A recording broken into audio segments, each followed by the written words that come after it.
महापालिका रणधुमाळीत प्रभाग क्रमांक 17 मध्ये राजकीय वातावरण चांगलेच तापले आहे।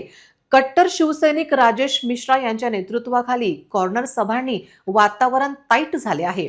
प्रभाग 17 मध्ये अनेक उमेदवार हे मतदारांना नको त्या गोष्टी पाजून त्यांचे आयुष्य बर्बाद करत आहे, पण राजेश मिश्रा यांनी मतदारांना दूध पाजण्याचा संकल्प केला। मातृशक्तीचा आशीर्वाद प्रभागातील शिवसेनेच्या चारही उमेदवाराला पाठिंबा असल्याचे चित्र आहे। शिवसेना पुन्हा प्रभाग 17 मध्ये भगवा झेंडा फडकण्याची तयारी करत आहे। राजेश मिश्रा हे कट्टर शिवसैनिक असून ते लोकप्रिय नेते ठरले आहे। राजेश मिश्रा यांच्यासह प्रभाग 17 मधील पॅनलचे इतर उमेदवार सौ सविता गजानन चव्हाण, सौ अंकिता चेतन गुजर आणि सौ गीता रमाशंकर मिश्रा।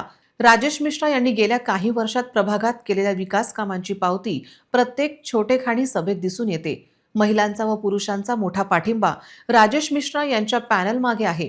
एकीकडे दुसरे उमेदवार मतदारांचे आयुष्य उद्ध्वस्त करत असताना मतदारांना दूध पिण्याची सोय राजेश मिश्रा यांच्या प्रचार सभेत यांच्या समर्थकांनी केली आहे।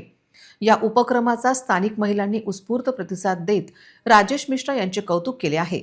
मतदारांना नको ते प्रलोभन विरोधक दाखवित असताना राजेश मिश्रा यांच्या समर्थकांनी सुरू केलेला हा उपक्रम गोवंश रक्षक व प्रेमींसाठी आनंद निर्माण करणारा ठरला आहे।